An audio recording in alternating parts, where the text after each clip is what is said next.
सुना है आपने God is in control? Have you heard परमेश्वर नियंत्रण में है? Really? सच में? When was the last time he controlled you? पिछली बार कब था कि परमेश्वर ने आपको नियंत्रण में कर लिया? When was the last time God controlled you? कब था पिछली बार परमेश्वर ने आपको नियंत्रण कर लिया? And if God doesn't control you, what makes you think he controls everybody else? और अगर परमेश्वर आपको नियंत्रित नहीं करता, आपको ऐसा क्यों लगता है कि वो सबको नियंत्रित करता है? God doesn't control you.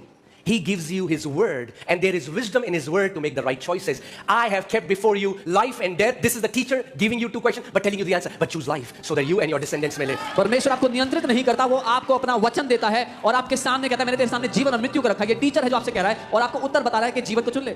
सोचो, परीक्षा चल रही है, आपके सामने पेपर है, टीचर आपके बगल में है और जो सारे ऑप्शन है उसमें टीचर आपको बता रहा है सही जवाब क्या है, मगर फिर भी अगर आप गलत चुनो तो फिर मैं क्या बोलूं? Imagine you're sitting in the examination hall and you have the question paper in front of you and all the choices are there in the exam paper and the teacher is next to you telling you all the right answers and still you choose the wrong answer. What can I say? देख, मैंने तेरे सामने जीवन और मृत्यु को रखा है, मगर मेरे बेटे मेरी बेटी जीवन को चुन। Behold, I have kept life and death before you, but my son and my daughter choose life. He won't choose it for us. वो आपके लिए नहीं चुनेगा। He didn't say, let me make a choice for you. He won't. ये नहीं कहा कि मैं चुनूंगा तुम्हारे लिए, वो नहीं चुनेगा। Never will God make a choice for you until you choose. He will tell you what to choose, but still you have to choose. परमेश्वर आपकी जगह कभी चुनाव नहीं करेगा, वो आपको बताएगा कि आपको क्या चुनना है, लेकिन वो कभी नहीं चुनेगा। कितने लोगों की खराब है आज जिंदगी मसीहों की, क्यों?